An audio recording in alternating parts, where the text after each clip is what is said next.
next we're going to make a Moroccan goat stew in a pressure cooker. And there's a couple reasons why I want to show you how to use a pressure cooker. One is that it's super efficient to use in the kitchen and everyone should learn how to use it. I know that there are more instant type of pots that are available now, but we're going to talk about using the traditional pressure cooker and how you can use it safely.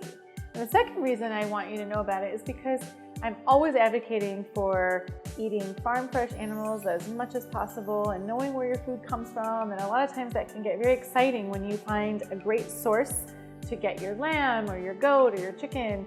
And you know, those are delicious types of meats to eat and very healthy. But what happens sometimes is that when you get a super fresh animal, the meat can be a little bit tough. And so in order to tenderize it, you may have to marinate it overnight or cook it for long periods of time. But what happens when you're really in a rush? And that's where a pressure cooker is ideal for this situation. When I first started getting live poultry here in Chicago, that was the only way I could cook the chicken because it was just too tough if I wanted to make it really quick. So I got schooled in pressure cooking, and I'm so glad I learned how to do it. And I don't want you to be afraid because a lot of people feel like it's too dangerous to use, but you just have to know how to use it, and it's easy peasy. So this is what a traditional pressure cooker looks like. They come in different sizes. So this is more of your middle of the road. They have smaller ones, they have larger ones, and even larger ones that are used at restaurants. And just, it's just your regular, looks like a regular sauce pot or saucepan, and you're gonna cook in it to start with, just like you would any other pan. So you'll saute your onions and add your meat and so on and so forth.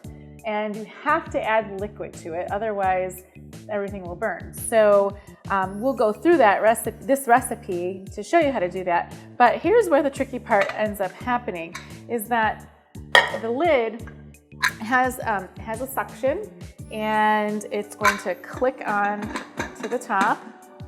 So once the lid is on and it's nice and tight, you want to slide it over so the two arrows kind of meet together, or the handles come together. And you can tell if it's open. So I know that it's closed. And then you have to put this knob on top, and it's going to just snap right in. Now, when the pot is over high heat, you're going to hear this sort of jiggle around a little bit, and that means that the pressure is building. That's when I usually turn the heat down to like a low to medium, and it's going to just keep cooking, but that pressure is going to keep building.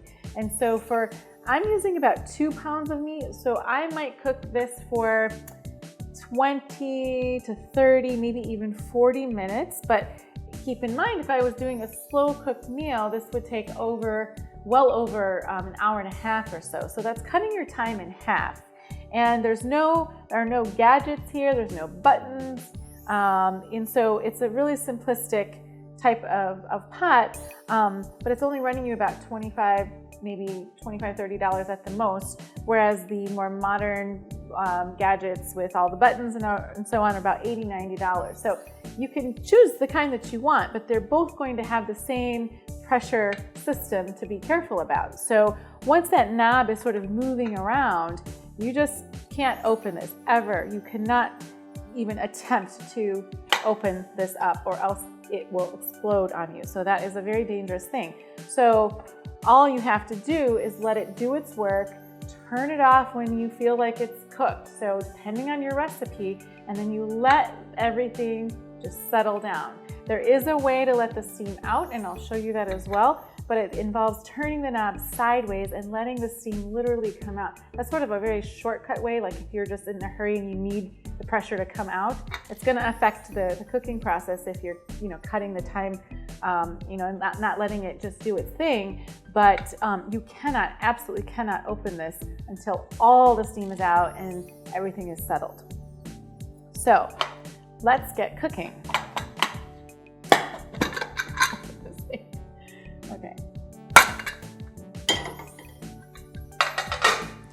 Okay, so we're gonna do a Moroccan goat stew in the pressure cooker.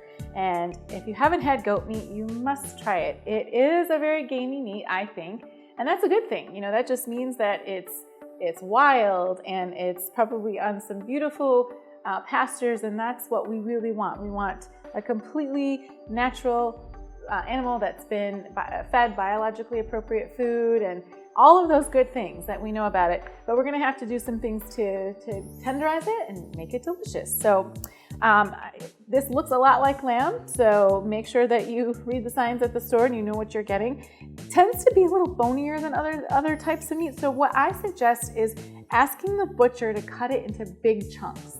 When they cut it into small chunks, I just feel like there's more bone than meat, so I ask them to give me medium to large size chunks. So this is perfect. They're about 2 inches wide, which is what I really like.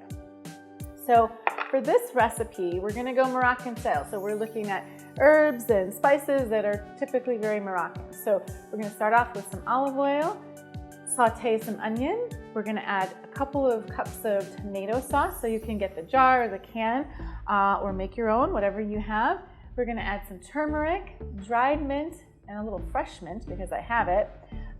Some cumin and coriander because I really want that smokiness. And coriander is really just dried cilantro seeds, so you should have those easily accessible.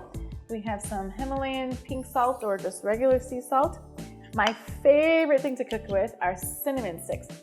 You cannot beat ground cinnamon. You cannot beat these over ground cinnamon. So just definitely get these if you can. Sometimes they're called Ceylon cinnamon. That's how you can find them whole, or just look for regular cinnamon sticks.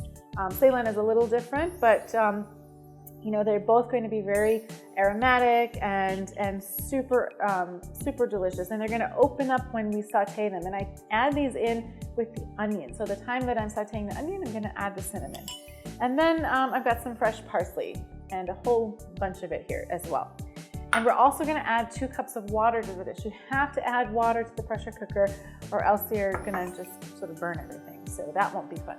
So we've got the pan on medium heat. So I'm just going to gently cook the olive oil. Gently, gently, gently. We do not want to burn it.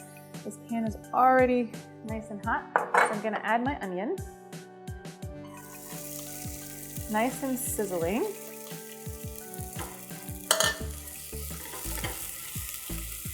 And want to cook it really fast. I want to make sure that I'm not burning that onion. I'm going to add in my cinnamon sticks and my meat.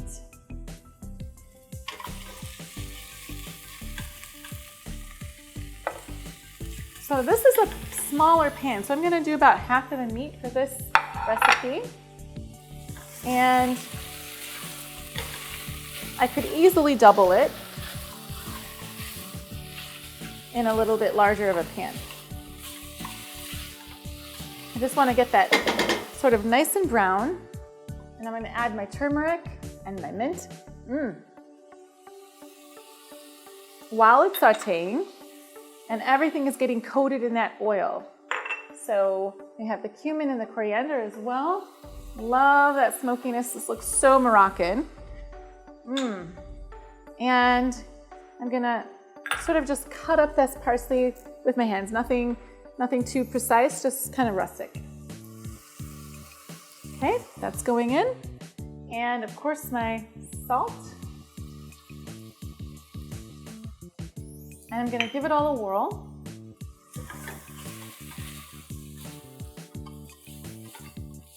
Yum. It needs a little bit more oil. So I'm just gonna coat that up again. Yum. Now once it gets nice and brown, then I'm going to add the tomato sauce and the water. And that's when I'm going to close it up and let it do its pressure cooking thing. So just for flavor's sake, let's just add some fresh mint leaves. And we can keep these for garnish as well, but I just think that'll be lovely.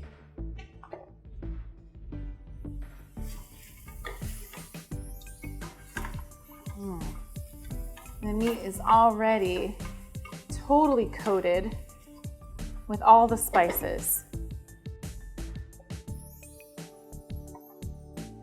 So we'll add our tomato sauce.